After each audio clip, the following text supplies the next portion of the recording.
Hollow Cult. We are back today, and I am stoked on the episode that is getting ready to be recorded right now.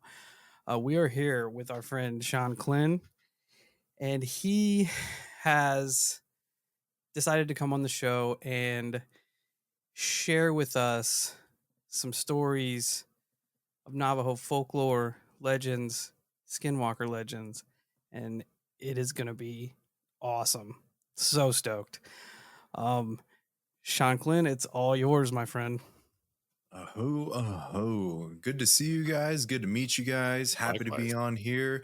Happy to spread some tales to you and your followers about a topic that a lot of times isn't talked about a lot. I guess you can say in our tribe and in our traditions, you're not really supposed to talk about these things. And like how I always say in my videos, unless you know how to go against these beings, it's always kind of taboo to talk about them. But I'll make sure you guys and all your listeners out there at least have some knowledge of what we're dealing with and how to kind of protect yourself against these beings, because I'm in an age to where I don't want to fear these things anymore. I don't want to run from darkness. I don't want to hide from them and always be underneath their boot. You know, there's a time and a place to where you just need to stand up and go against the darkness and protect those you love and everyone around you. So happy to be here, y'all. Love it.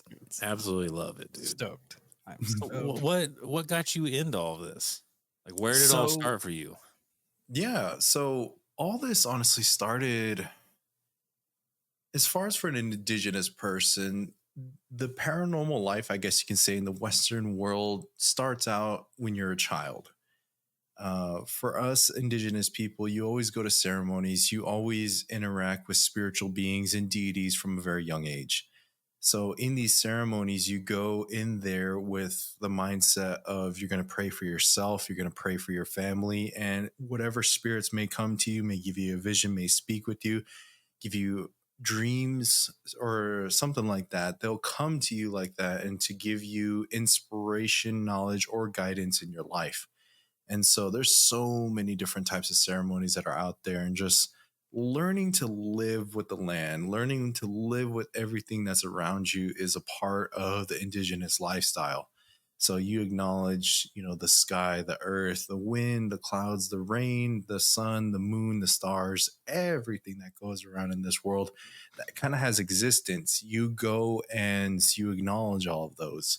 So when I would have to say, I can't really put an age on it, but I've always kind of dealt with paranormal things and ghostly things my whole life. And, just kind of going to those ceremonies, you see some pretty crazy things. And I remember at a very young age, the topic that we're talking about is skinwalkers.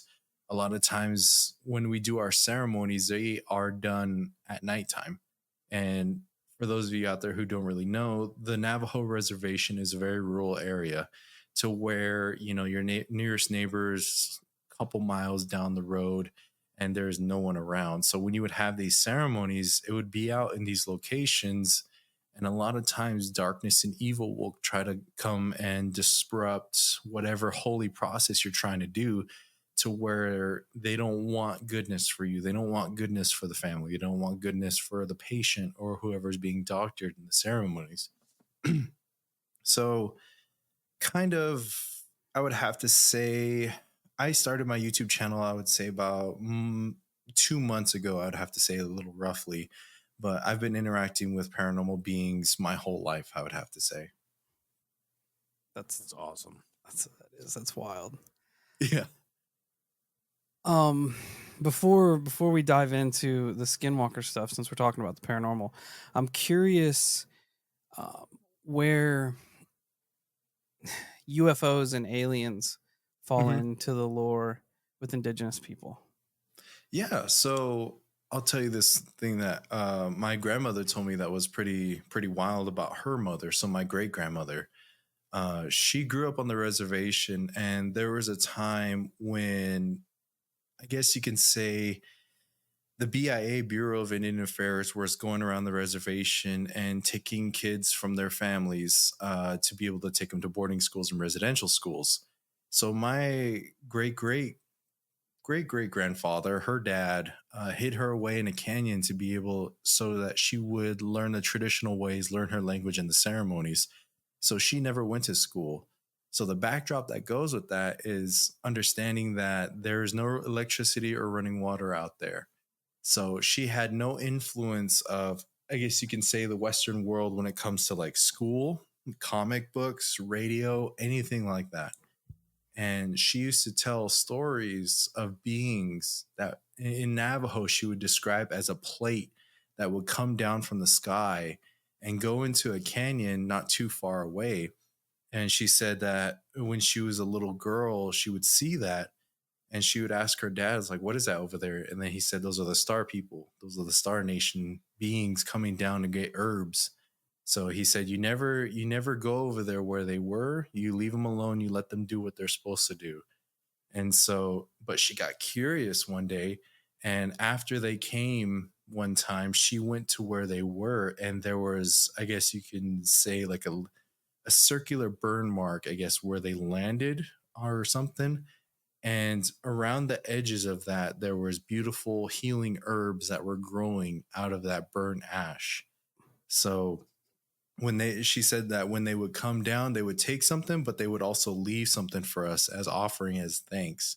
So somebody who never, heard the radio, television, or any Western side of culture understood and described like what extraterrestrial is and how they come down. So a lot of places on the reservation are like that. So yes, we definitely do believe in extraterrestrials and aliens in our culture. That is awesome. That gave me goosebumps. Yeah, because I'm always curious as to everybody's take on it. And I wonder if there's because I don't hear many accounts of you will with Bigfoot, but I haven't heard it with ETs where they have almost like a bartering system to a degree. Like there's an understanding between indigenous people. I don't know, maybe there's a history there between it. Yeah, I would have to say so, because if you were to go down here into the Phoenix area, the tribe that's down here, there's a certain mountain called South Mountain, to where they have cave drawings of what it looks like to be extraterrestrial beings coming from the sky and going into the mountain. And so you can go to like so many different tribes, especially it kind of relates to the topic, but not really. But like if you guys have heard of Skinwalker Ranch too as well, I would have to say, I'll say this out right now, it doesn't really have much to do with skinwalkers, but extraterrestrials, yes, I'll say that, because that area is a sacred site of where those extraterrestrial beings will come down and gather herbs and do all those things like that. I guess you can say it's a natural energy point for a lot of spirits to go to. Skinwalkers used to go in that area a while ago, but now because it's so famous, they kind of stay away from that area. Man, what and now in your video, you were talking about your brother, and you have to correct me if I'm wrong, but is he set up to be able to handle the Skinwalker? Is that kind of what I took away from that video? Yeah. So my brother is a holy man in our tribe. So he's considered a medicinal man in our tribe. And when it comes to being a medicine man, you yourself choose sometimes, or other times it's bestowed upon you, of what ceremonies you learn. So there's a lot of ceremonies that partake in the holy ways of healing and doctoring. Those are called the Hojonge ceremonies. But if you do, like, I guess you can say, go against darkness or ghost busting ceremonies to go against spirits and everything, they call those the Hashkes ceremonies.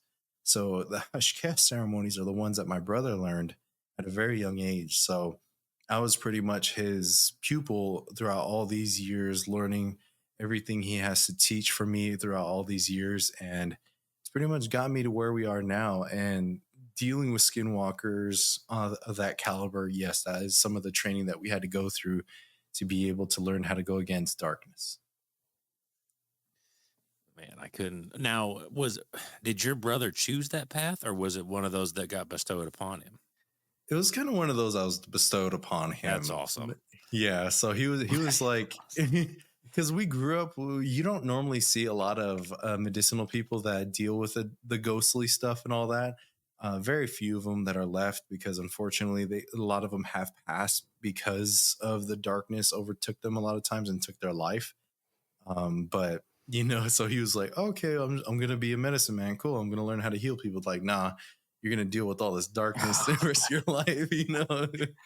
So It's yeah, kind of cool that it's almost like being the chosen one, essentially. Like I yeah. like I may be way off, but I just get that like image in my head where it's like you're the one that's going to deal with Mhm. all this stuff that like, you are chosen to do this. I just feel like it's super awesome.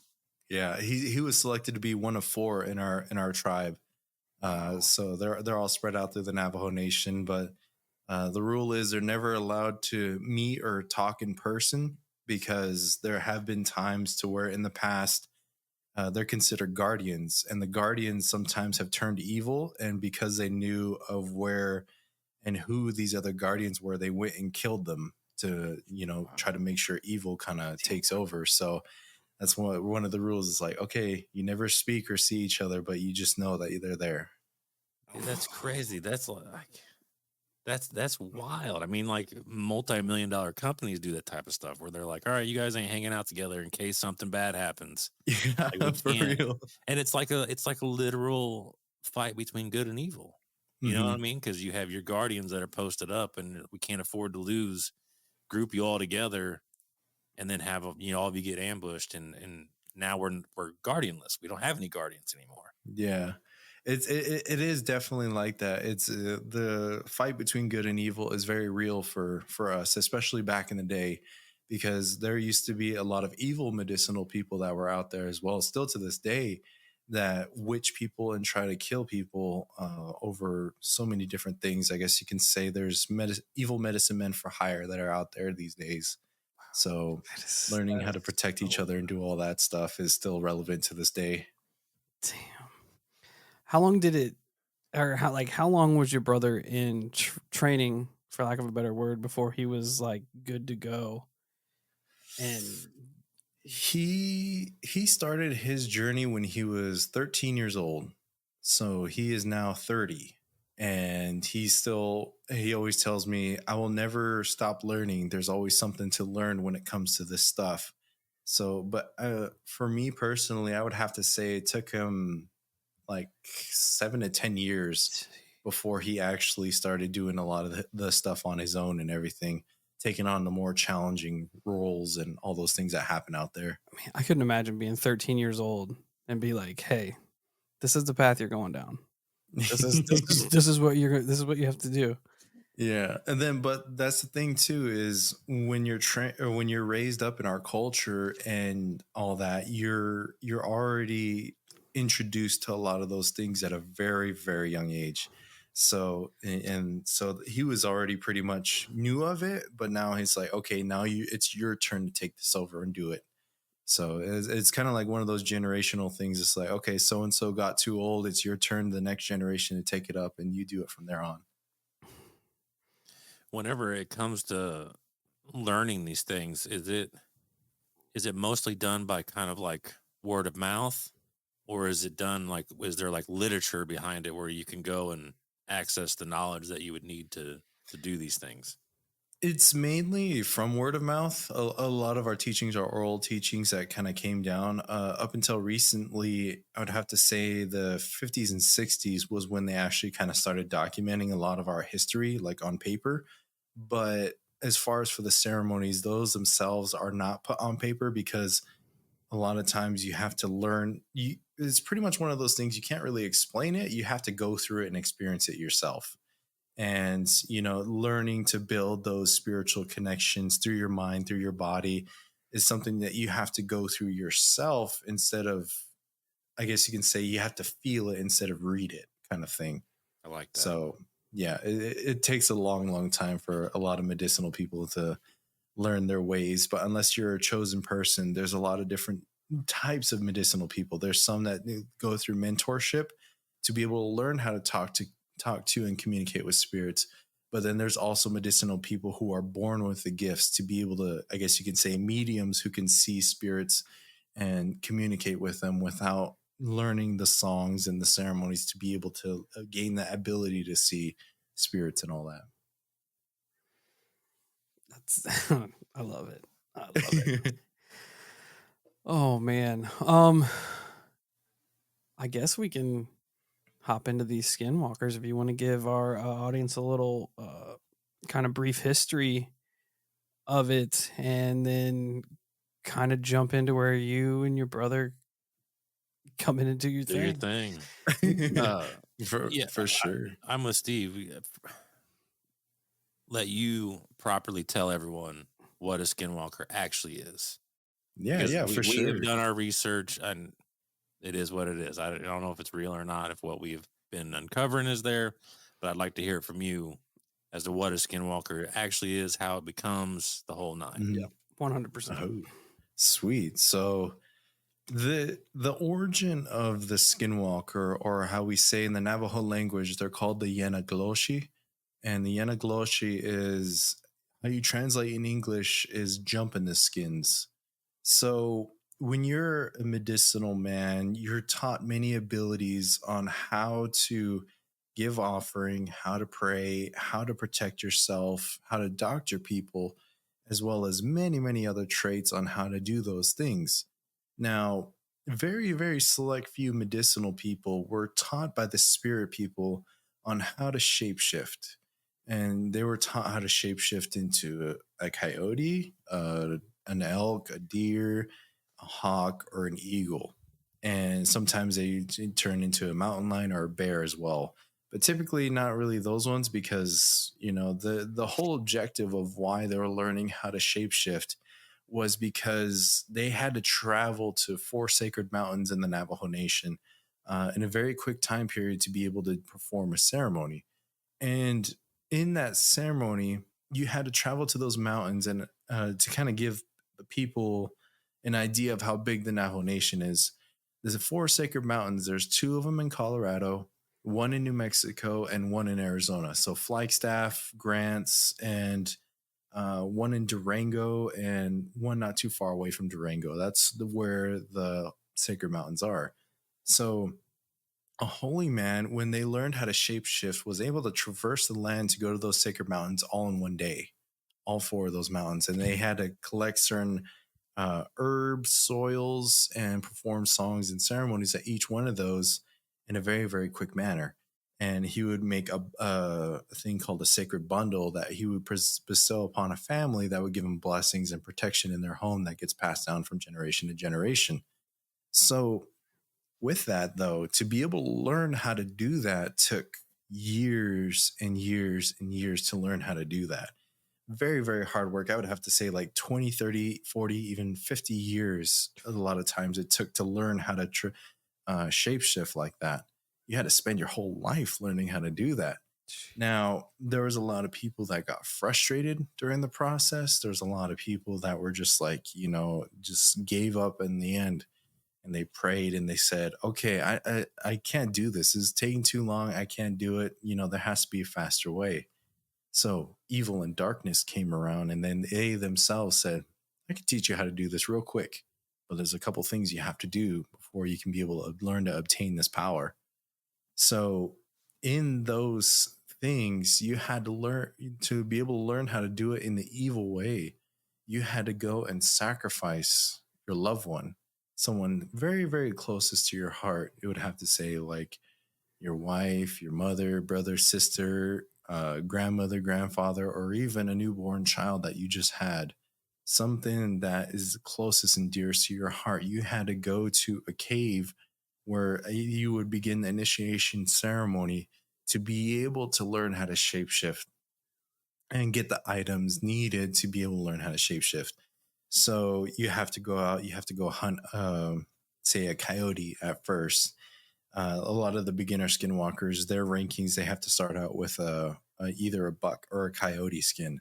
So they go hunt that, they get that, and then that's when they would begin the sacrifice of their loved one. So that's where you have on the reservation, there's used to be a lot of missing people reports, and still to this day, there's still quite a few. And what we've come to find out is some of those missing person reports were related to skinwalker sacrifices that happened. So when you go missing out there, it's just really, the police force is very understaffed, and it's very, very hard to be able to find somebody like that. So it's easy to get away with murder out there. um but don't anybody go out there and do that, please. Yes. So yeah, those ceremonies would happen, and there's a lot of dark things that happen in there, like you drain the blood from your loved one, and you have to get these crystals that you're going to use to be able to see. And in the ceremonies, the medicinal people use crystals to be able to look into and doctor human people. Now the invert that is to get a blood crystal. So you get a quartz crystal and you dip it in the blood of the person you just sacrificed, turns it into a blood crystal, and you can use it to witch people from there as well. And yeah, just crazy, crazy stuff like that. You do a lot of bad things to the body. You harvest the bones and you grind up the bones into a powder, or you make bone needles, bone knives out of it. And those are weapons that they use to be able to witch and kill people. So a lot of times it is said that the skinwalker has the ability to paralyze somebody. So when they paralyze you, they go up to you and they get that bone powder. They mix it with poisons as well. And then they go up to your face and they blow it in your face. And when you smell that, or it gets in your eyes, your nose, it gets in your system or your mouth like that, they'll say if you don't get a ceremony in 4 days, you'll die. So it's very, very, very gnarly stuff that they have. So back in the day, that's when I mentioned earlier before that they used to have, I guess you can say, wars against good and evil, to where good medicinal people used to go against the evil medicinal people like that. Because a lot of times, they would be witching somebody from a far distance. They would get a piece of their hair or something like that. And then they would, because they have your DNA, they can tie that. And I guess it's, I would hate to relate it to other things, but for people to imagine, it's like voodoo a little bit, to where once you get something from that person, you can witch them from afar kind of thing. Or you can go up to their house and just straight up kill them. That's actually happened a couple times too. So yeah, that's kind of the true origins of where skinwalkers came from. And so to this day, there's quite a few skinwalkers that are out there running about and everything.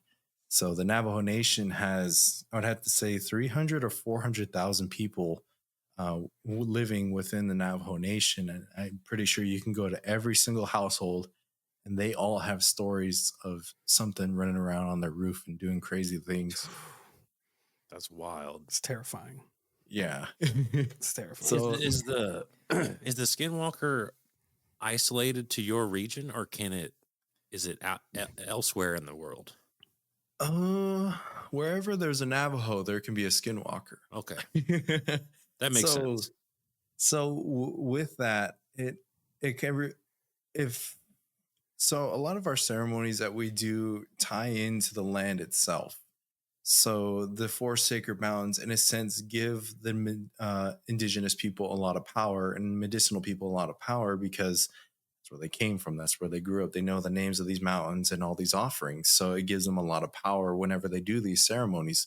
So if you were to take somebody outside of the Navajo Nation, their power is going to be greatly reduced and the risks get higher, because when it comes to skinwalker lore and everything like that, they say that if a skinwalker is still in its animalistic form by the time the sun rises and the sun rays hits it, in our culture, the sun god sees that being and then it's like, oh, you want to shapeshift? Oh, you want to do evil things? You're going to be stuck like that forever. So when the sun comes up, they're stuck as a coyote. They're stuck as a deer for the rest of their life. So when you go outside of the Navajo Nation, normally to change from a skin to a human being, again, a lot of times is easier on the Navajo Nation. But when you go outside of it, it's a lot harder to be able to shape back and forth. So sometimes there's a risk of being stuck in that form as well. So typically you won't really see it outside.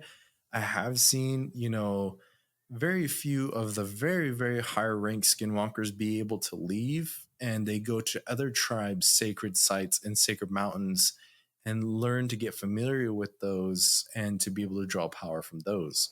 But you have to be very, very high level to learn how to do that. So rarely do I ever see that happen. But it's possible, yes, but I would say 2% of skinwalkers can be able to do that.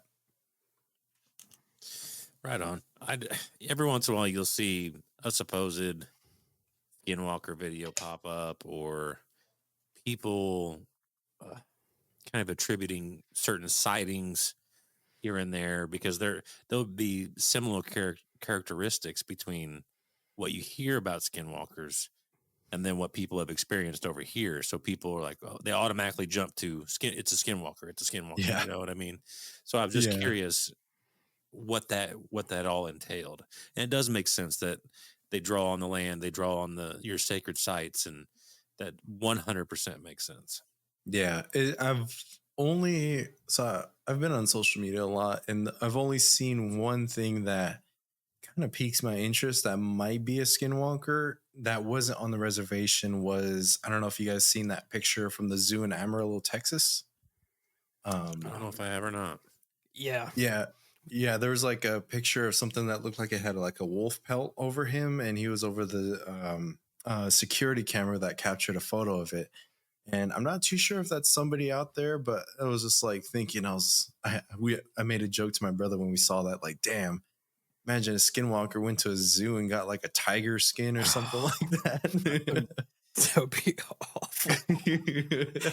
So it's just like, I wouldn't be surprised you go back to the res and there's a tiger running around in the middle of the night. It's like, I know who did it.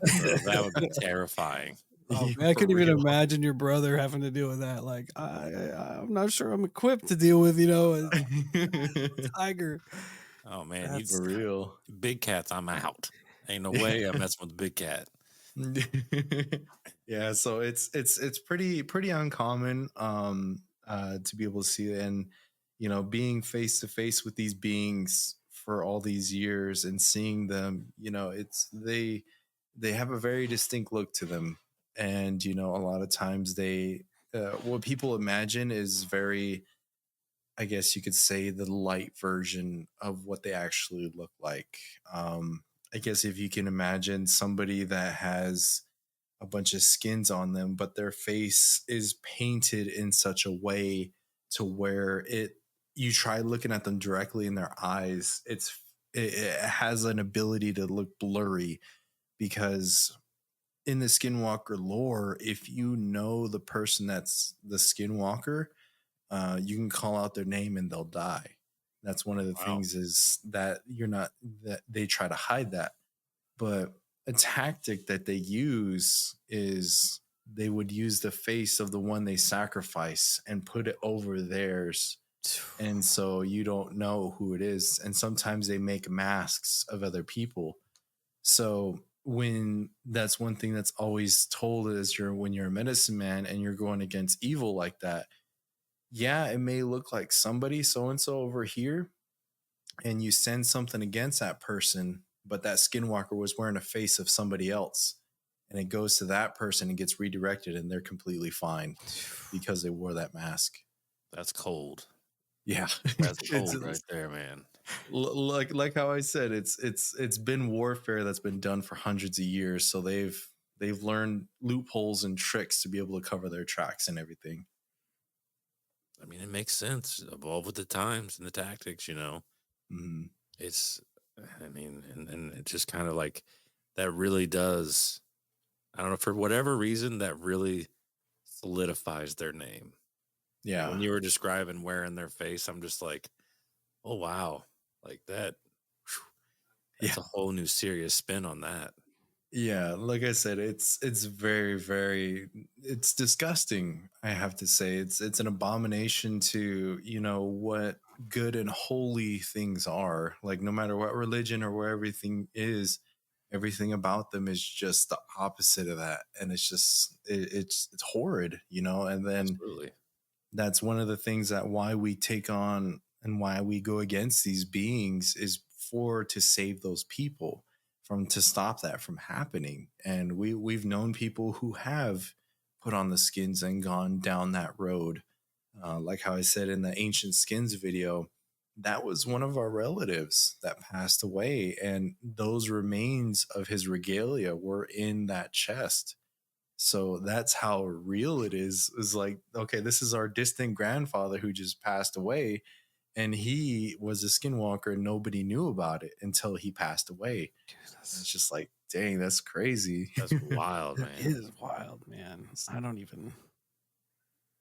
Yeah. So what would possess people to change? Why make that, if it's so, just like, I'll use your word, you say a lot, inverted, it's so just horrid and wretched. What is the allure for some people to go that road? Power. Power. Yeah. And then to be able to do things not humanly possible. There's a lot of times you got to really think about the lifestyle on the reservation too as well. There's not a lot of stuff to do out there. Suicide rate is very high on the reservation. Alcoholism, drugs, everything is very high because there are broken people that still trying to recover from everything that's happened to them.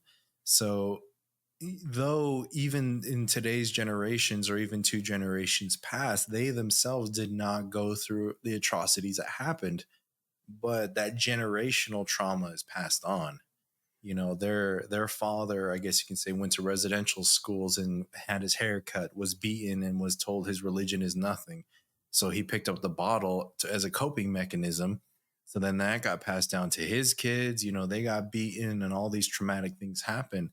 And so, when you have a bunch of people that are like that, they get into trouble. They do a lot of weird things, not the smartest of decisions. So that's where a lot of people like say, so-and-so family has drug problems. They're going through a lot of mental illness, and, they're approached by somebody of darkness and evil, and they're saying, we can provide you a family. We can be there for you. All you have to do is just come follow us and do what we need to do these tasks, and you're a part of our family. We'll love you more than they ever will, kind of thing. So, I mean, it makes perfect sense. Yeah. Feed on people when they're at their weakest. Mm-hmm. So I've also met people who were of the skinwalker that were running in the skins, and they actually put down the skins. After we met them, we talked with them for a long time, and they gave up what they were doing because we showed them that there's more to life than what they were actually doing. So it's come full circle a couple times, and other times, when it comes to skinwalkers, there's skinwalkers that are humans that turn into animals, and then there's also spiritual skinwalkers that can change into animal form, and I guess you can say hunting phantom form. So those ones, the spiritual ones, are the ones you more likely see out there. Very rarely do you kind of see the physical ones anymore. There used to be a lot, but not really anymore because more modern day stuff. It's just I got to thank Wi-Fi for and video games for giving people something to do. To kind of get their mind off a lot of that darkness and evil. A lot of times these days, skinwalking isn't as popular as it was before because there's actually stuff to do these days. And, it's definitely dwindled in numbers. A lot of people do see that it's not worth it to go through all those steps and everything. And so, but yeah, that's pretty much why people would kind of go down that route. It's almost like a superpower. You can use it for evil and whatnot. Yeah, it's a hard life to be able to be a medicine man in the good way. It takes a lot of time, and a lot of people don't have the patience for it.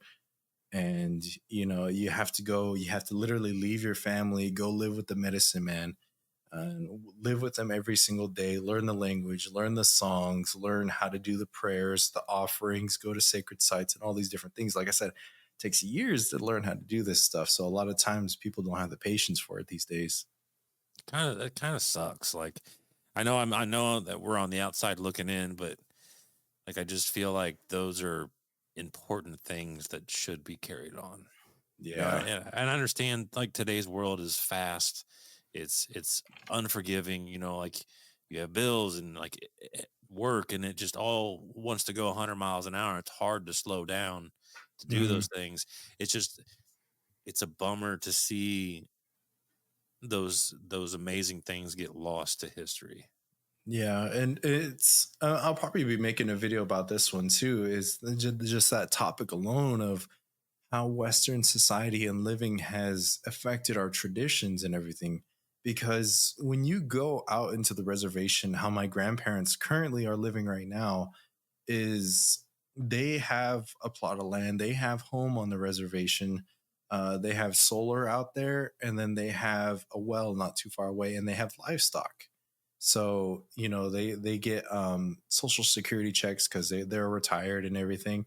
So they use those checks to get groceries and everything. But the lifestyle you live out there is completely different from how we live our day-to-day lives here.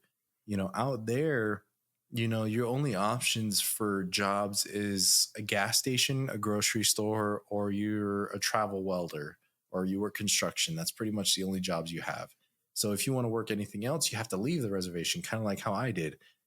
For me to work in my day job, I work in the solar industry. So I had to leave the reservation to be able to get that, and to be able to have a job to provide for my future family, and to excel in today's way of living.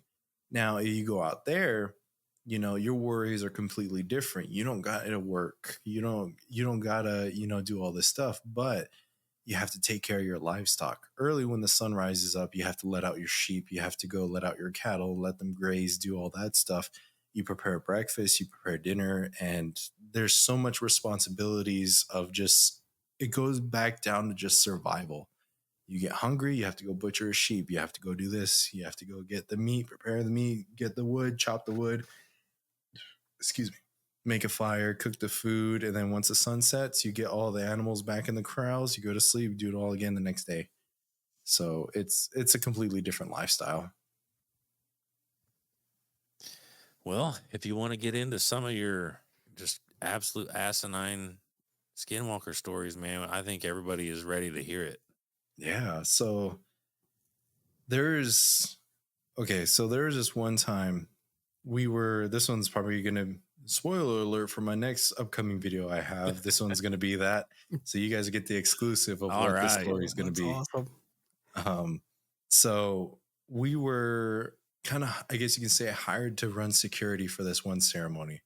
Like how I mentioned earlier before, evil and darkness will come to these holy ceremonies to try to disrupt a lot of dark things that are good things that are happening, so evil can kind of take over. So this one was a very, very important ceremony in our Navajo tradition.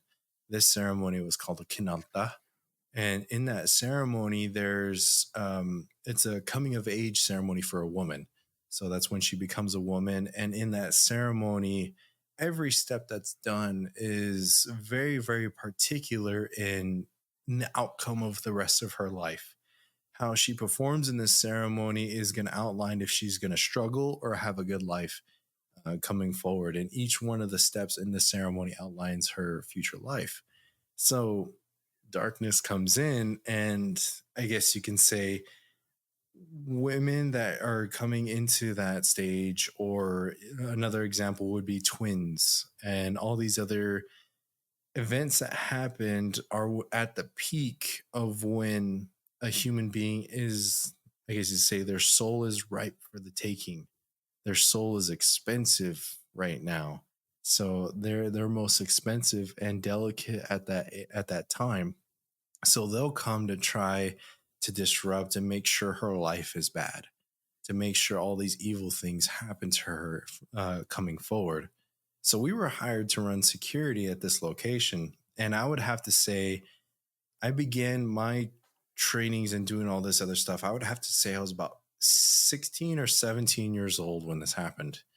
And so I was still very young, still in high school. And we went out there, and the ceremony began when the sun set, and it's dark time. It's very dark outside. And if you can imagine, there's a hogan, so it's a traditional house that's right there. And I would have to say 300 yards east of there, there's a canyon that kind of goes up. I would have to say about 400 yards, really goes really steep, and then it drops on the other side. There's a sheep corral that's over there. So sheep corral typically has sheepdogs that's over there to help protect them in the middle of the night. So we're like, okay, the sun's set. This is around the time when these evil things will start to come around. So let's get ready. So we started partaking of our holy medicines and our herbs. We marked up to where these herbs that we partake, I guess you can kind of say, I'll relate this a lot to The Witcher. So, when he turns, he drinks that bottle. A lot of times these medicines will protect us against, if we were to encounter a skinwalker, the paralyzing effect won't affect us. If we were to get hit with their bone powders, it'll delay the effects of sickness. So those are the medicines that we take to go against those things. So as we were getting ready, the dogs at the sheep corral start barking. And we're just like, okay, here we go. They're already on their way. The dogs know. So I remember I finished partaking of my medicine and I look toward that direction of where the sheepdogs are and the sheep are. And in the canyon, you see these little red blinking lights kind of flash here and there. And I was still pretty young in my trainings, and I asked my brother, I was like, what is that up there? What is that? So he said, like how I mentioned earlier, skinwalkers, when they run around to kind of do reconnaissance and to be able to see what's going on at a location, they'll use those crystals to look into it and see what's going on. And how I mentioned those blood crystals that are out there, they have those in a pouch in their tucked away in their skins a lot of times. And so when the moon reflects off of those crystals, you see those red blinking lights up there. He said those are those crystals that you see up there, those blood crystals. So you see that, and then that also represents some of the evil spirits that are out there. So I said, okay. So he said, we're going to go ahead and get your weapons. We're going to go make our way over there. We're going to try to push them back. And I was nervous, man. I can imagine. I'm nervous just listening to the encounter. So we end up slowly making our way over there. And going up into the canyon, there's one path that kind of goes straight into the mountain, and there's two that go up with the valley of it. So my brother said, he's like, I want you to go down the middle right here. And my uncle was with us at the time too. He said, me and your uncle are going to go up on the top. We'll cover you from there. So the path that I took was one of the darkest ones because the moon and how the canyon was, it was pitch black in there. They're like, you're the only one that doesn't have glasses, so you're going in that one. And so awesome. Like, all right. So I for my specialty of weapon that I chose is to be an archer. So I have our traditional bow and traditional arrows ready and notched as I'm walking through this dark canyon here. And as I get pretty deep in there, it's really, really dark, but I can kind of see a little bit of reflection off the white rocks above me to where it kind of illuminates a little bit. As I look down the canyon, I can kind of see some dark shadows moving at the end. And I stop and I look, and normally my brother and my uncle would be above me, and we give these signals, we give these signs, these little whistles sometimes we do with each other to kind of acknowledge where we are. And so they acknowledge that they were up there. And then right after I did that, a bunch of coyote calls start to yell, start to bark, start to yelp and everything. And so I knew that, they were starting to make their way over to us. So when these dogs started barking, where those shadows were down the canyon that I saw, you start to see your little red flashes over there. And so there's a certain call that you make when you give up, like pretty much give me the green light to be able to shoot my arrows if I need to. I gave that whistle blow and he confirmed. He's like, go ahead and do it. Let it loose. So I drew my bow back and I fired over into the darkness. And there was a little speck or a little streak of moonlight that came down toward the area I shot, and out of the darkness came a gray wolf, a white wolf. And I freaked out because how the ranking system goes for the skinwalkers is it goes coyote, or it goes buck, coyote, elk, and then it goes to wolf.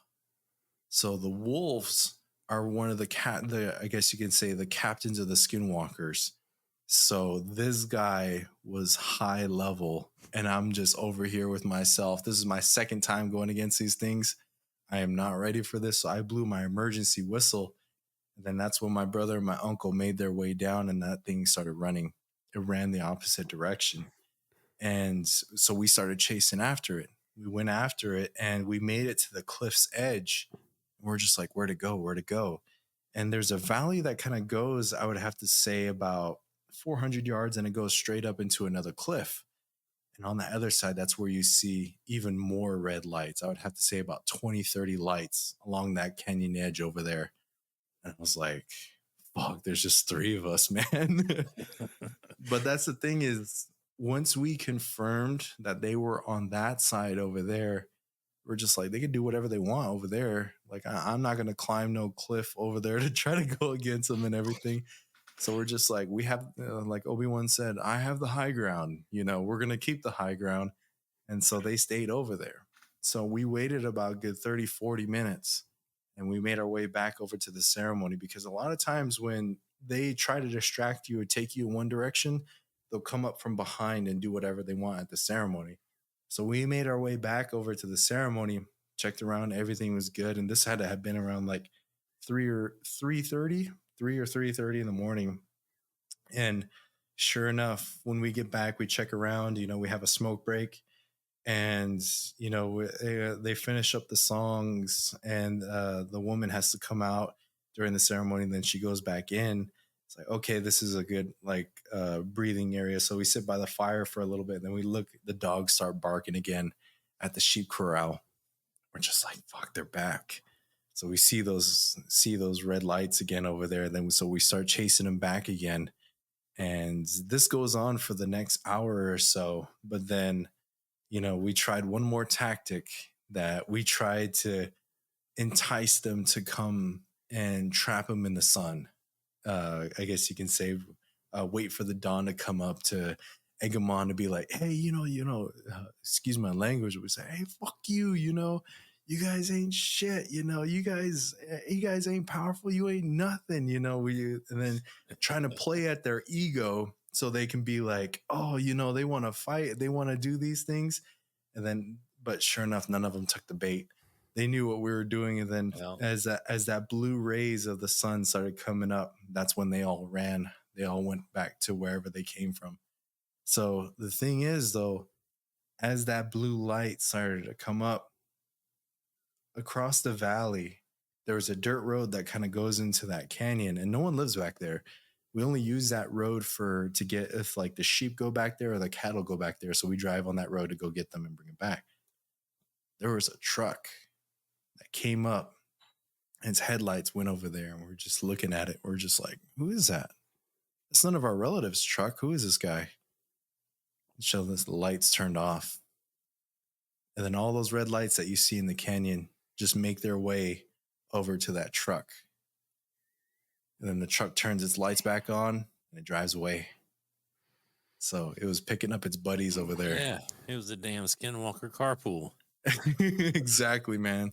So that's what I was saying. Like there was probably one or two physical skinwalkers, like physical human being skinwalkers, and the rest were those spiritual skinwalkers that all went into that truck. And I guess when you're a medicinal person like that, you can command spirits in that way. And so with that captain being there, he probably had some skinwalkers that were underneath him that he brought along to bring that. But success story, ceremony went good. We were tired as shit climbing those rocks and everything, but it's always a good day to know that everyone was safe.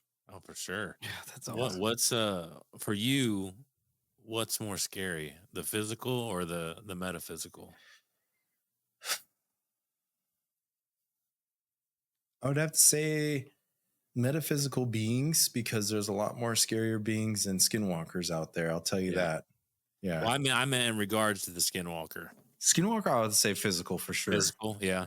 Yeah. Just like, without hesitation, you're supposed to be out there alone, but then you see a dark person just walking towards you all messed up and everything. Yeah, it does something to you, I bet. Yeah.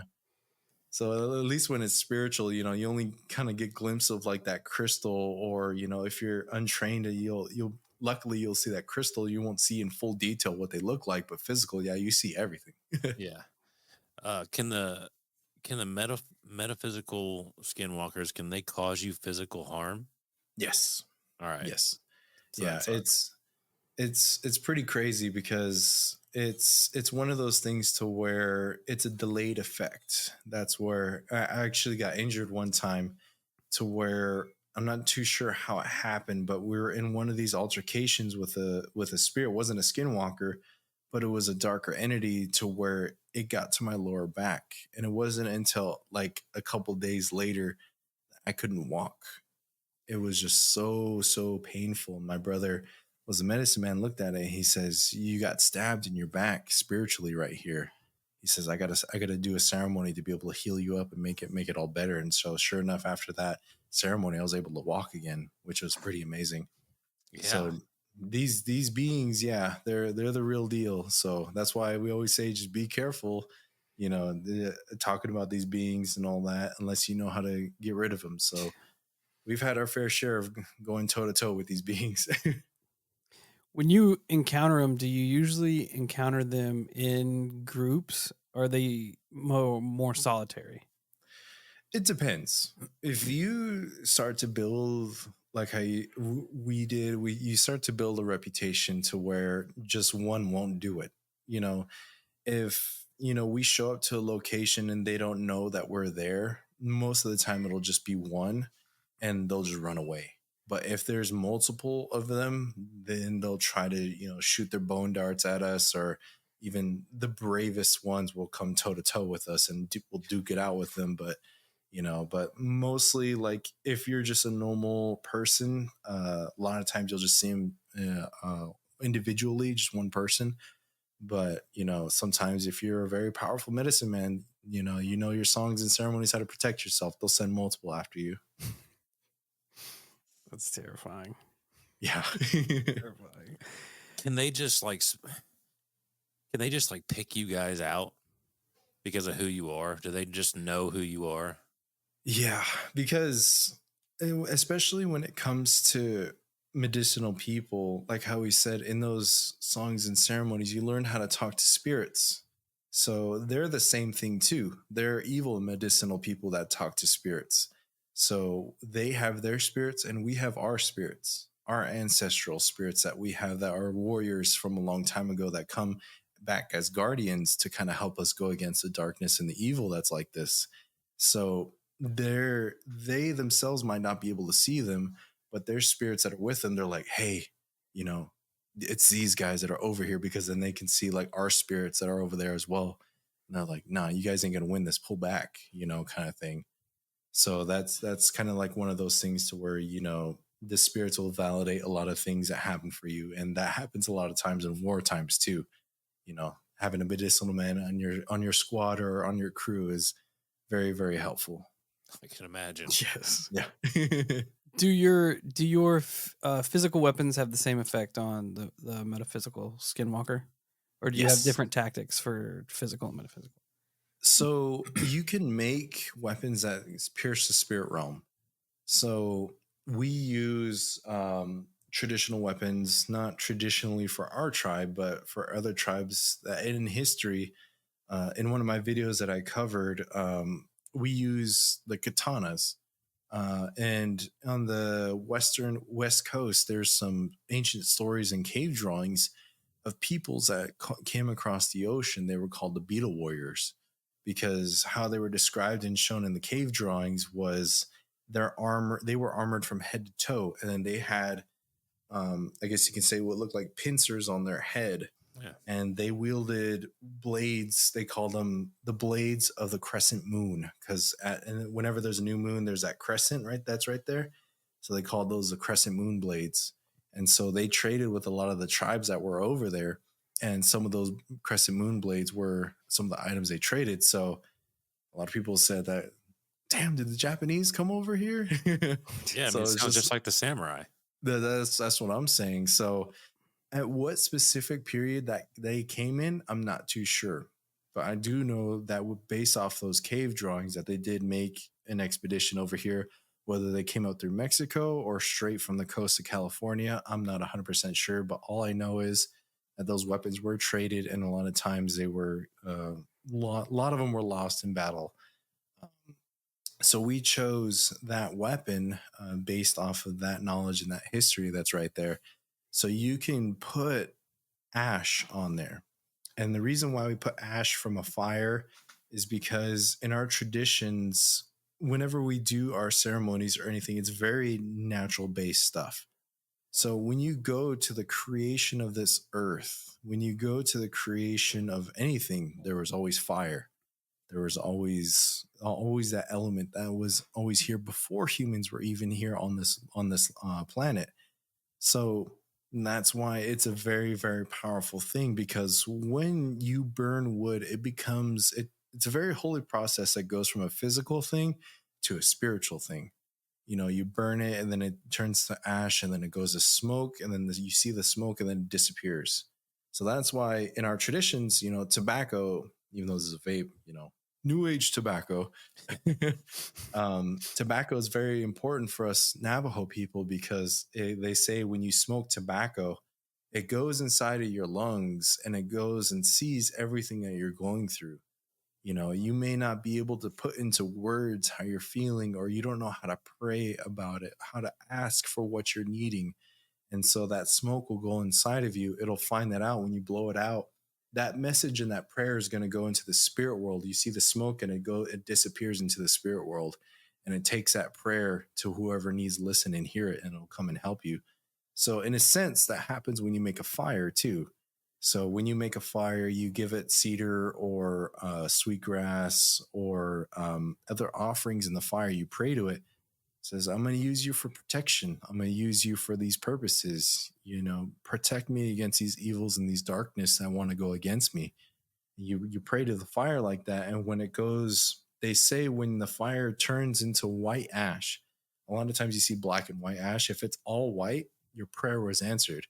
And once it cools down, you gather that ash and you put it into a jar. I don't have it with me here, but it's in the other room. But that's awesome. You get that ash, you can put it. That's one of those things we put on. We put it on our forehead, our heart, and then our appendages on our body for protection against those evil and darkness. And you can also put those on weapons as well. So because it was a spiritual thing that happened, you put that ash on there, and that, in a sense, you can make those weapons into spiritual. They can reach a spiritual world because they have that element on there as well. That's awesome. That is so dope. So cool.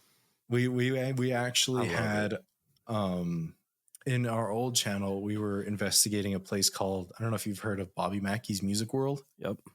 There was a dark entity inside of there, and one of our friends was unfortunately possessed in that episode. And so I had to get him out of the building, but those spirits didn't want to let him go. They wanted his soul to be a part of that building as well. And so I kind of forced him out of the room, and you just felt big, huge footsteps come right up behind us. We were the last ones to leave. So I pulled out one of my blessed blades that was like that. I went out and I stabbed it, and we had a spirit box going. You hear it scream because you hear the blade go and kill that evil dark being that was inside of there. So after we came back, we reviewed the footage, and it's like, yo, we got the scream on the spirit box, and everyone's like, you killed a demon? It's like, fuck yeah, we did. So it's that was like validation for a lot of people for these things that I'm talking about here. So, very, very old teachings that go back centuries for sure. Yeah, and those, just as time moves forward, those become more and more forgotten, unfortunately. Mm-hmm. And that's why it's super.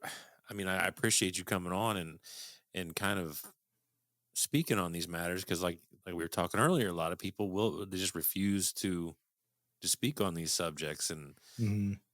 I find like what you just told us about the fire and stuff, that shit is so fucking cool. Like it, like I mean that too. Like in all honesty, Mhm. you don't hear.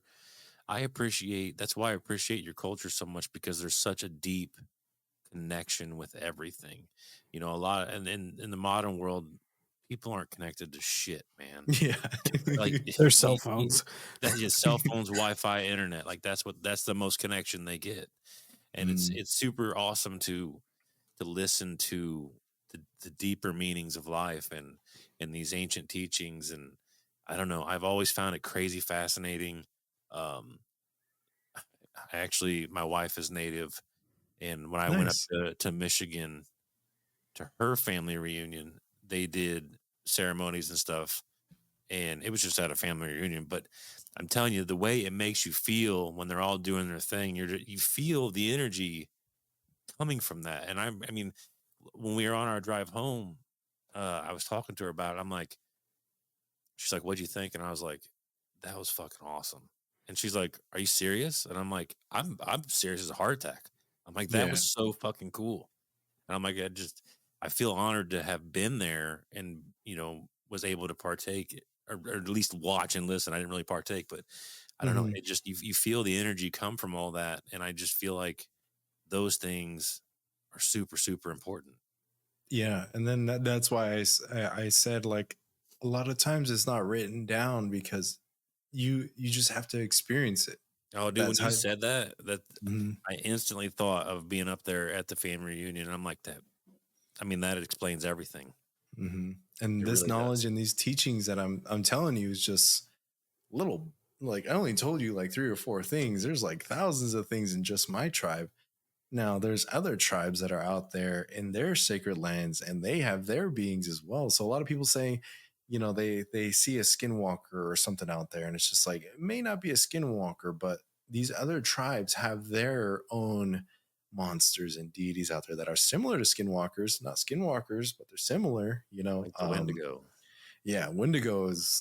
I've been having so many people ask me about that, but I personally have not experienced a Wendigo because, like, I've never traveled up to those regions. So maybe I had to make a trip to say hello to a Wendigo somewhere. Oh, man. I think, They have a pretty nasty reputation. and And they're another one that's hard to find a lot of material on. I think Yeah. with social media and information and stuff, like they've almost grown synonymous with the skinwalker. Like Mhm. people interchange them, not knowing any better. Yeah, I definitely do see that, especially with being in the paranormal as well. I was in the paranormal for like ghost hunting and all that stuff for a good couple of years or so. I was asked to be on Ghost Adventures. We did a ceremony for them on there. And just being in that realm of the paranormal, it's just like a lot of people like to generalize a lot of spiritual beings and deities when we come from a culture that, okay, this spirit is this, this is that, this is where it comes from, this is what empowers it, and this is what it does. And then a lot of people's like, it's a demon, it's a ghost. And it's just like, okay, yeah, it is a demon, but can you specifically tell what it is? And they're like, no. And then it's just like, and then we go and we do like our ceremony. Because in a sense, whenever we did our investigations, it was always a ceremony. So we would go and do the ceremony inside these haunted locations using our native tactics and know and find out where this being's name is, where he comes from, what type of faction in the spirit world he belongs to, who follows him, and all these other different things. So, you know, it's pretty gnarly, but yeah, it's people are getting there though. I give people props. It's just learning. The biggest thing I can say is just learn and absorb and be an open book as much as you can, because in this country, I guess you can say, we call it Turtle Island.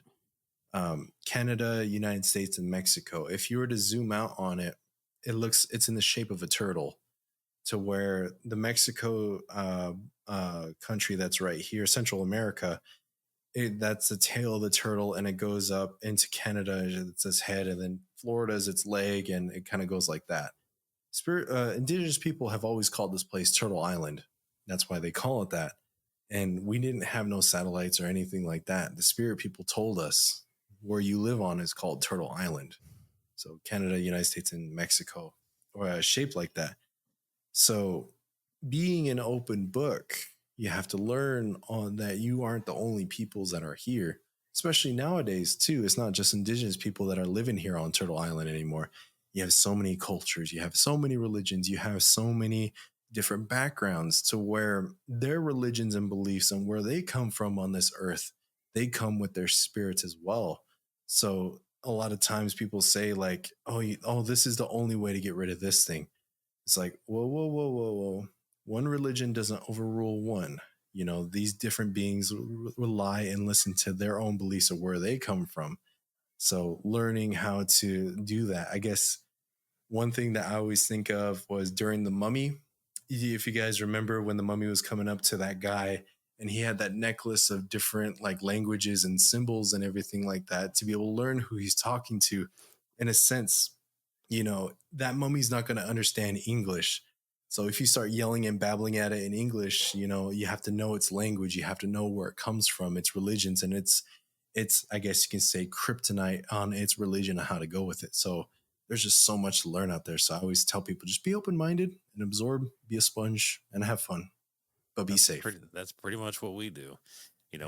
We listen to everything, and I don't know, the way you talk, it's to a degree, it could be scary that these ancient teachings are being forgotten, they are being neglected, because that would essentially suggest that in time, we'll just say, for lack of a better description, your spiritual weapons and armor are actually degrading.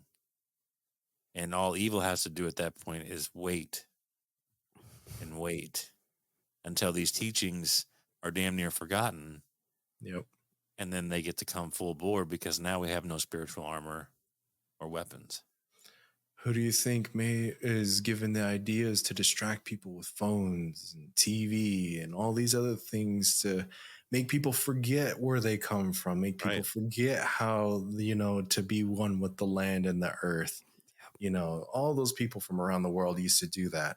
Now, not a lot of people don't do that anymore. So who's the cause of all that? Who's the cause of people losing their spirituality like this? Yes. So I 100% agree. And I mean, I love things from many different religions. Everybody's got, like you said, they all got their own bag of tricks, so to speak. Mm-hmm. And they're all impactful in their own ways. And I don't know, I just find it, because Steve, we just did an episode on this Hellfire farm, and it had to deal with this crazy powerful entity, and you had all these, what was it? It was a Christian or Catholics coming in and trying to deal with it. Yeah, pretty much the whole gamut. And then they called in some dude who basically had no affiliation, but he knew a bunch of the old teachings, and he's the one that ended up like being able to stand toe to toe with this thing. Mm-hmm. And like I was telling Steve, I was like, I appreciate that guy, because it was like he wasn't selling like, oh, I'm this or I'm this. Yeah. What I am and what I do know is that I believe. Mm-hmm. That's the important. Like, I believe in this stuff. I'm using my belief and my connections with the spirit world to combat this thing. And I just thought that was a really important message to kind of push out there. Yeah. For guys like me and Steve who don't necessarily subscribe to this or that, like we're kind of in limbo. Me and him are pretty much in limbo, and we're just kind of like, our whole podcast is not even about, we're not professionals in anything at all. Mm-hmm. Right? We're just, like, I always say it all the time, like, the people who listen are literally taking this journey step by step with us. Yeah. Always been interested in the paranormal and the strange. We've had our own experiences, which kind of ushered in us doing this. Yeah. But from then on, we research cases, we talk about them, and we learn with everybody else. Mm-hmm. And that's what that's what it's about. Yeah.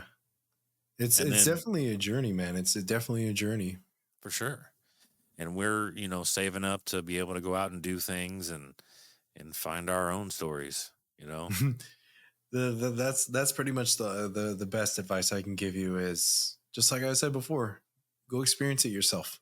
See what works, see what doesn't work, And like what Bruce Lee said, take what is useful and discard what is not, as far as when it comes to learning and everything. So, a lot of good teachings with all that. So it's definitely awesome. And everyone says it's just like, damn, you grew up like that. It's like, hell yeah, I wouldn't choose any other life, man.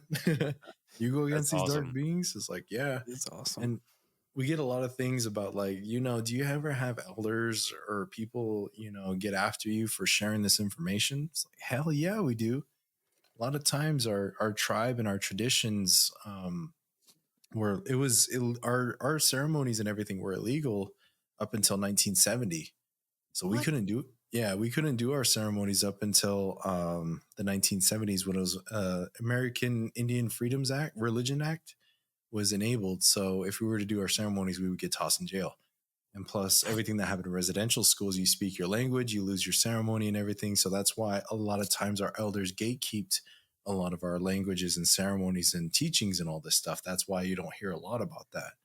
So, but we have come to find out that this generation is ready. The hurt has been done. It's time for healing, time for understanding, time for sharing and knowledge. We won't share everything, but we'll share enough what is needed for people to understand, if you go against these things, this is how you protect yourself, kind of thing. So yeah. And I think I agree. I think people. I mean, obviously, your channel's getting big. People are receptive to it, right? People are interested in it, and I think it's a great thing. It's absolutely fantastic. Another main reason why I make these videos is for my kids, my great grandkids, and all future generations that go on. Like, it's always a conversation I had with my brothers, like, because the last person to do this in our bloodline was my great grandmother, who I mentioned before. Her father was the last guardian in our bloodline that did these ceremonies and did these things. Just like, damn, how awesome would it be if he had a YouTube channel back then? You could learn all No his doubt. stories and That's everything no like No that. kidding. doubt, man.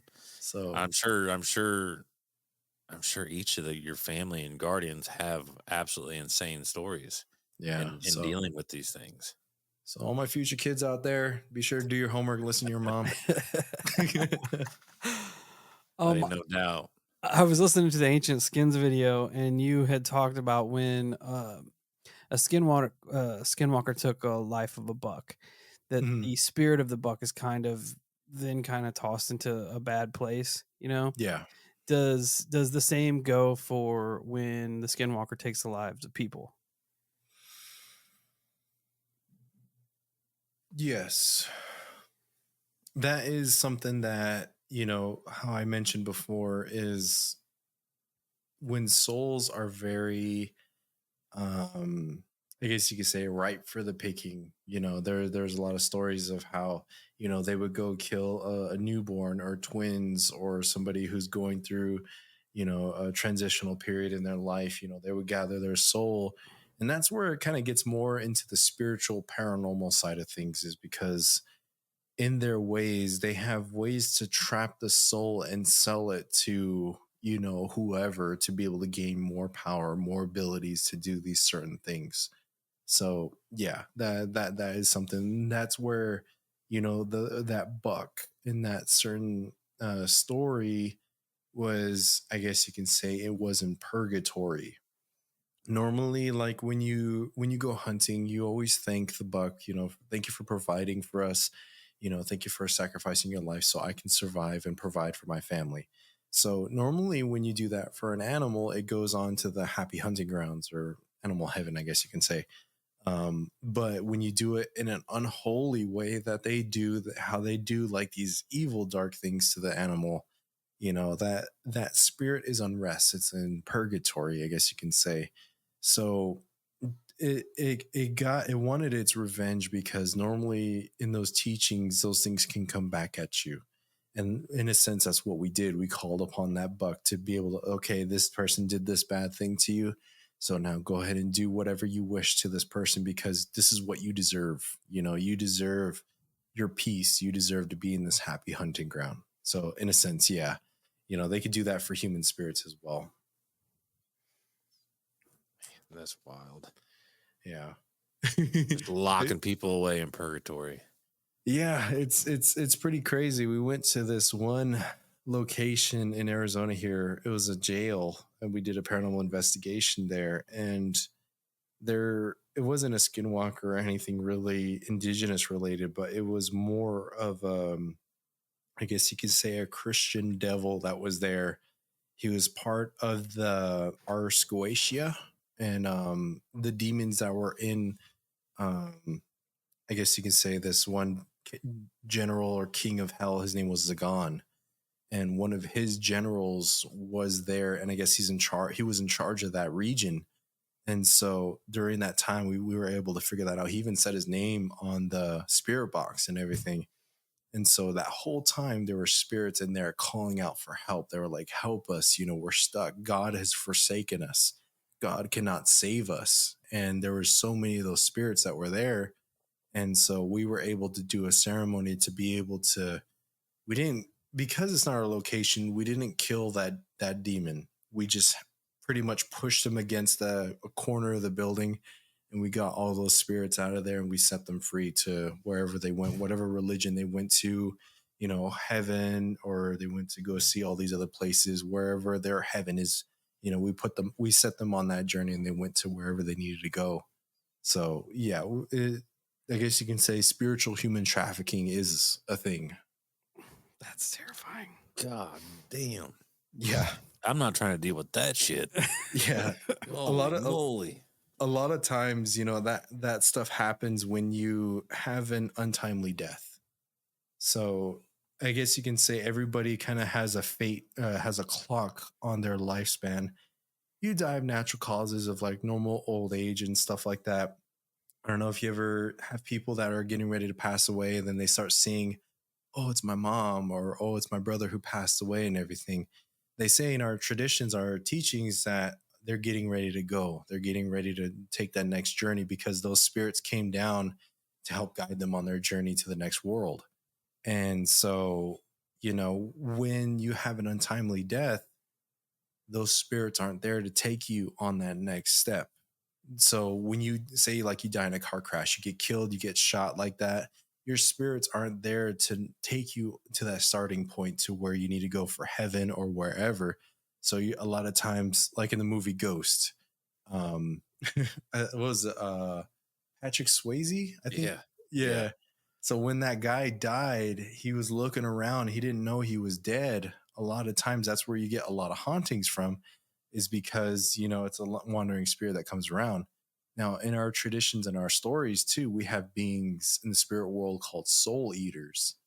So soul eaters go around in the spirit world, and if you're a lost spirit that's like that, to make sure the spirit world doesn't get too cluttered, you know, they go in and they clean up whatever spirits are wandering around like that.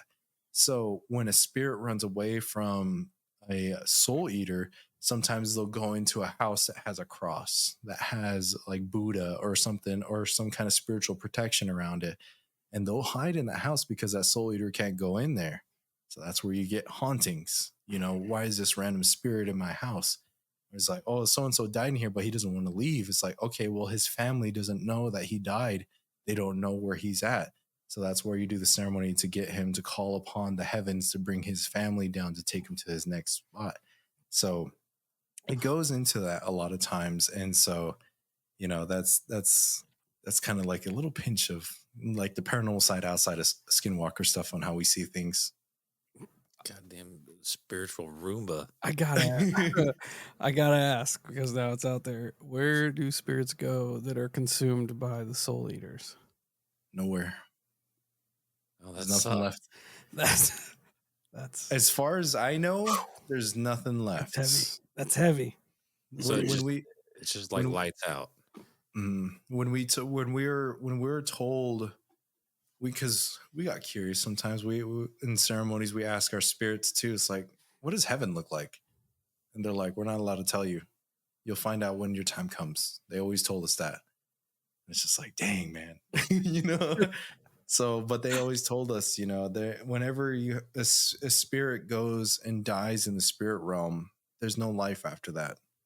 So that's why we always give praise to our guardian angels that do come down, that go and fight for us, because if they do die themselves, there's nothing after that. They don't go anywhere. They just turn back and they go to the force, pretty much, you know. So it's we always give them praise for, you know, somebody has a guardian angel that's always protecting them, you know. We would see that sometimes in public, and then they would have a guardian angel. They would acknowledge us, and we would acknowledge them back, you know, and salute them and say, you know, thank you for fighting for good. Yeah, so they're the real ones, because you get got there, then it's game over. There's no restart button. And their love and their want to protect their loved ones and their family is so powerful that doesn't matter to them. So I believe that. Yeah. So when you said that, it gave me goosebumps. Like, yeah, I believe that. Especially when you put it in that context, it'd be like you having, like, me and Steve have children. So it'd be like us in the spiritual realm. Like, of course we'd give everything for our family. Of course we would. There was no fucking hesitation. Yep. Right. So that's they have that love for everybody else. So, you know, I always pray for them. So yeah. That's awesome, man. That's fucking awesome. Have you ever had any like super close calls with the Skinwalker? I was gonna ask way too close.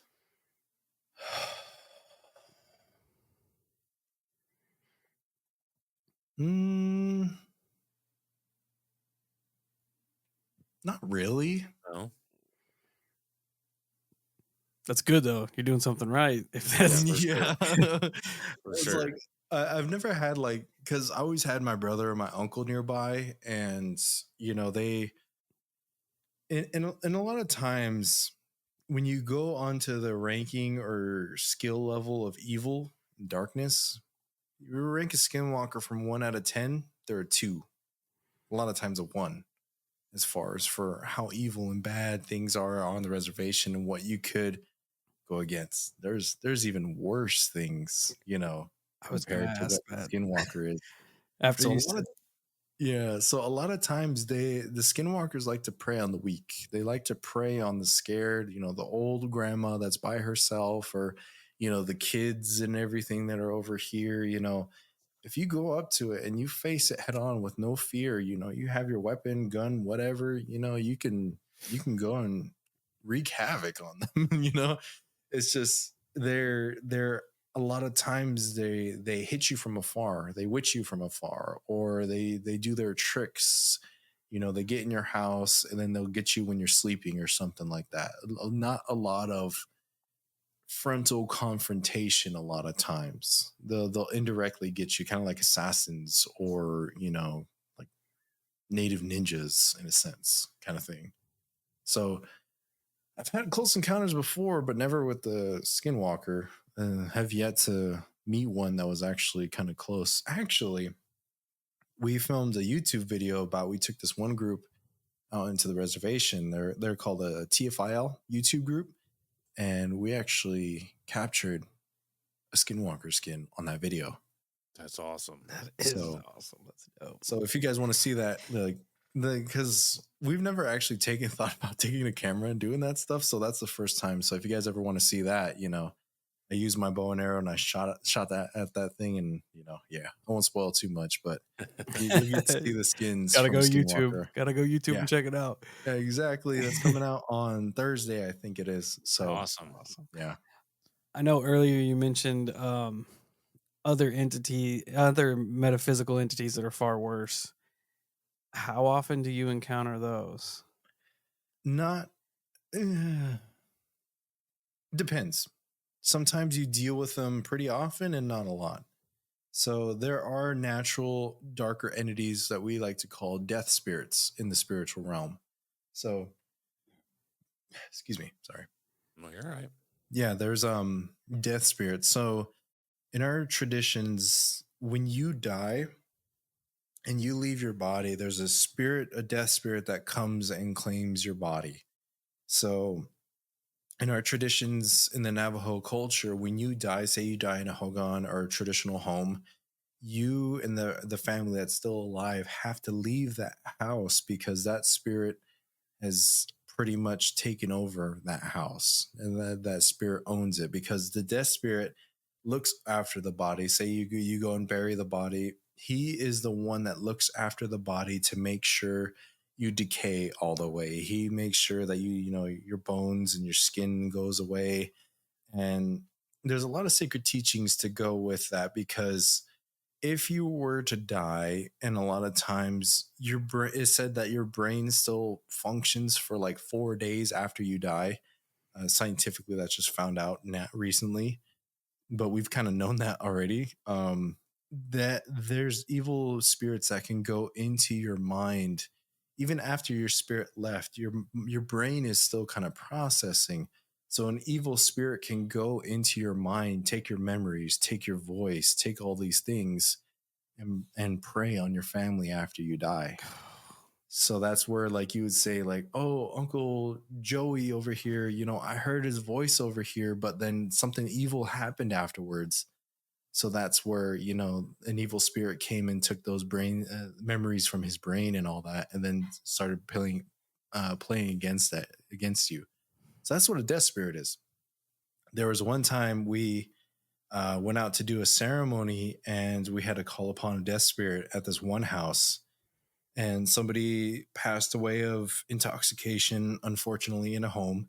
And so it was an untimely death. So we did have to set up the ceremony to call upon his family spirits to take him on that journey.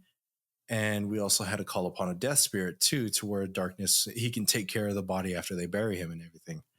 So when we were doing the ceremony, I remember we had a fire outside, because in our ceremonies, we use charcoal and ash in our ceremonies as well. And my brother, I remember he was singing his songs, and it was a full moon outside. And in the living room, there was a window that went outside, and you see blinds right there. And as he sang the song that called upon the death spirit. And when that happened, there was somebody that walked across the blinds outside the window. You see the silhouette of somebody walking. And there's nobody, like how I said, on the reservation, you don't have neighbors. You don't have anybody around you. And this was like 1 or 2 o'clock in the morning. No one's going to be walking around. So they real slowly, it's just something that you see like out of a Conjuring movie or something, dude. I swear I saw this and I was just like, oh, the family was right there. They all pointed, they looked at it. And then my brother started singing louder. And as he started singing louder, the door was locked, but you start seeing the door kind of jiggle like that. That death spirit wanted to come in the house and take more souls with him.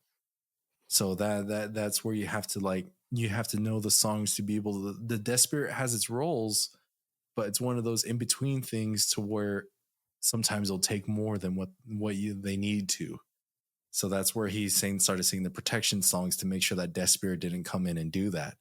So the death spirit is just, I would have to say, like, it's around the 4 or 5 kind of range, but it's a natural deity, but it can go against you and try to take other stuff. And there's other death spirits, you have the Grim Reaper, you have all these other religions from death spirits out there as well. And so yeah, it's pretty wild, man. So we have our creation stories of other beasts and monsters that kind of roam the lands and everything. Those ones are like the higher level beings, and giants, thunderbirds, mini horn monster, big lizard, and all these other spiritual beings and deities that were monsters that used to go and kill people a long time ago. So lots of stories like that, man. That's awesome. That is awesome. Yeah. And that's just from the Navajo tribe. Other tribes have their stories. Right. I love it. And a lot of, it seems like, I don't know. Do you think there's bleed over, like, between tribes and religions, and it's essentially the same thing? It's just everybody's calling it something different. Mm-hmm. Yeah. That's one thing that's always kind of happened, like, especially with the tribes here. Like, they're, a lot of people, that's why, like, I don't see why people have wars over religion. It's just like, what if you're all right? We have our deities, our demigods in our stories. We have the twin warriors, 2 boys that went out to go kill all these monsters before all these times. And then in our religion, or in our traditions, we had those beasts, like how I mentioned before. They went out to go kill those. So I guess you can say they were not related, but on the same topic of as Hercules and all these other warriors that went to go kill these monsters that were here a long time ago. Asia has those, Japan has those, warriors that would go out and kill these monsters and put them somewhere. So, it's they call it creator, they call it God, they call it Allah. It's all in a sense, there's one creator, but then there's different factions of, there's a creator, then there's gods, then there's demigods, and all these other spiritual beings and deities and hierarchies that go with all those things. The protectors of certain areas and jurisdictions of different tribes. There's so many different things, and it's just like it's hard to say there's just one thing out there, that overrules everything. It's just like the puzzle pieces don't fit for that to work out. Right. Exactly. Yeah. Well, So, Steve, you got anything else, man? I could talk all night, honestly, because I love hearing the experiences of it and just soaking in the history and the knowledge. For sure. I'm gonna have to go to the YouTube is what I'm gonna have to do, right? It's definitely like these stuff are like stuff I want to cover in my my YouTube channel, just to talk about these things. And like how you said, we could talk all night about these things. Oh, for sure. And there's like so many different stories and all that. And I just encourage your listeners out there, wherever you come from, share your experiences, share what you've learned and everything, because sharing experiences like this is what's going to open up our experiences to knowledge and learning more and seeking understanding, because I refuse to believe that the spirit world is not real, because I've seen some shit. Right. I feel that. Yeah, Steve and I have seen some weird shit as well. Experienced things when we were children, and now that we're kind of delving into this head first, I mean, things come knocking at the door once in a while, and Yeah. it's hard because we don't have, like, Steve and I don't have like a solid background, like a foundation like you do. Mm-hmm. You have like, oh, kind of in a way like an encyclopedia to reference to a degree, where me and Steve are like out in the ether, and there'll be things that are happening and we're like, what the fuck was that? And I'm like, I don't know. So we don't have a clue. We don't have, because we had strings of our boys seeing the same thing in two different houses. Mm-hmm. And there was a man in the doorway, and then Steve had a fucking terrifying sleep paralysis dream situation of a massive entity that was going through his house and Yeah. ducking under the door frame, and his old lady was saying, well, what was she saying? Like, it keeps changing its name. Yeah, she said you need to be careful. It keeps changing its name. It keeps changing its name. And I'm like, I don't even know what that means. Like, no. what am I supposed to do with that information at that point? Well, just think about that thing I told you about the skinwalkers, about the different faces. Yeah. Right. Changes its name to be able to make sure it covers itself. Yep. Right. And then you hear that in exorcisms too, whenever they ask for the name of the demon that's inhabiting the person, so they know how to combat that thing. Yep. That Dude, it's just old teaching right there. So it's just like, even though we come from across the seas and everything from where all that originated, spirituality, you find a lot of things that are similar with a lot of things just called different. Yeah, exactly. Exactly. Like kind of looking at the same things through different glasses a little bit. Yep. It's a wild world, man. It's crazy out there. And I mean, just like you, I've had some absolute horrifying experiences, mainly in my youth. Like, me and Steve have had some weird shit happen, but nothing to the caliber as to when I was younger. Yeah. And I don't know. It's just this. Seems like for some people, it's just a lifetime of just strange. It just follows you around. Mm-hmm. And then we had a crazy set of experiences, and we had some. I don't know what you would classify him as. I don't know what branch he works for, but he's a pretty clandestine person. Yeah. And we had to sit down and have a conversation with him one night. and we were talking. I was telling him everything that was happening, and he just, and you got to keep in mind, like he's a CIA type operative dude. Yeah. And he sits there, he pauses, and he's like, maybe you and Steve are soul brothers, and you were meant to do this for eternity. Hell yeah. And like I sat there for a minute, and I should have said it, but in my head, I'm thinking, what the fuck does this guy know that I don't? It's like you know what I'm saying? Like he's this like operative type dude who comes from the military and the CIA and shit, and he's just like, huh, maybe you guys are soul brothers and you were meant to do this for eternity. Like, yeah, man. Like, well, what the hell?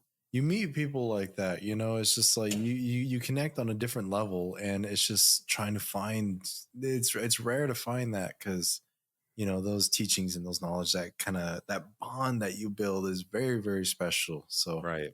you know, I wish you guys all the best of luck with that and your guys' journey that you guys are going to be going. I'm excited for you guys, because it sounds like you guys are in it for a long one, but you know, it's going to be an adventurous journey, I think, for you too. Oh yeah. Yeah, we've been doing this for what, 4 years now? 4.5. Nice. 4.5 years.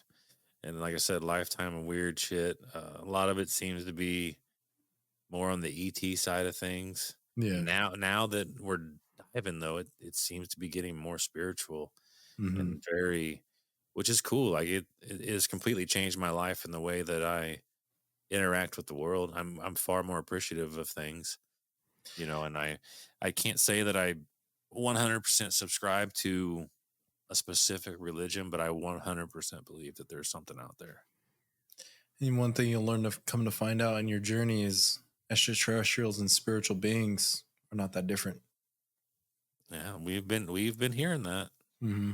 Done a lot of research in it, and that there are some weird parallels that seem to keep manifesting. That's a little seed I'll plant for you guys of indigenous knowledge. I won't go too much into it. I knew that's why I asked right off the rip. I'm like, there's got to be something.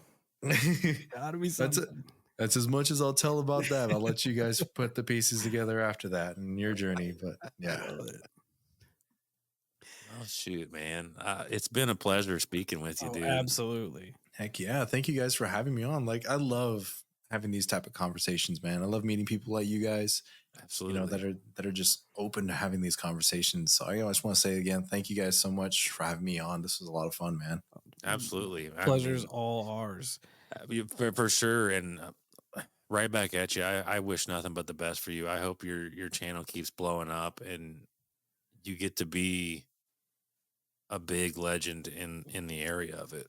Thank you so much, man. Yeah. It really does mean a lot. It's just going out and doing the soloing, and you know, being one of the first to talk about these things is definitely a scary road, but you know, I'm up for it. So hell yeah. I just want to say you guys are the first podcast I've ever done anything for my channel. So you guys will be my first.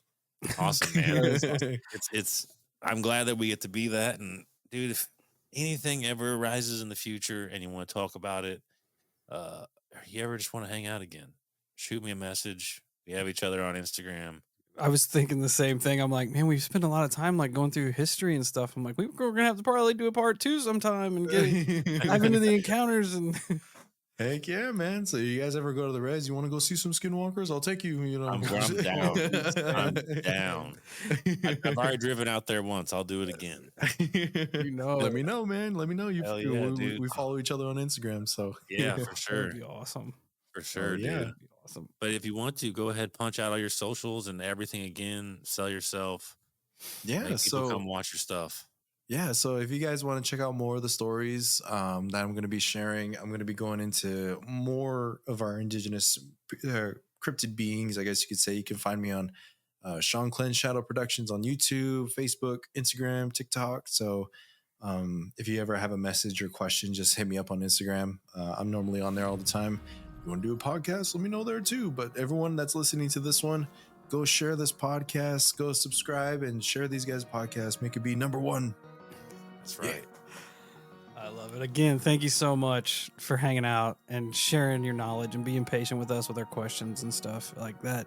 It means a lot to us to just for you to just kind of fill us in on a lot of things that we were unaware of. Yeah, no problem, man. So I just love sharing our perspective, and hopefully out there in the future we can get to learn more other perspectives that are out there in the world. Absolutely. I think that would heal the world quite a bit if people had that same perspective. Yeah. But that being said, Holocult, we're gonna wrap it up there. So check us out at all our socials. You know the drill. Again, thank you so much, Shanclen. It's been a pleasure. And Holocult, stay safe, stay weird, and go over to the YouTube and the Instagram and show Shanclen Shadow Productions a little bit of love.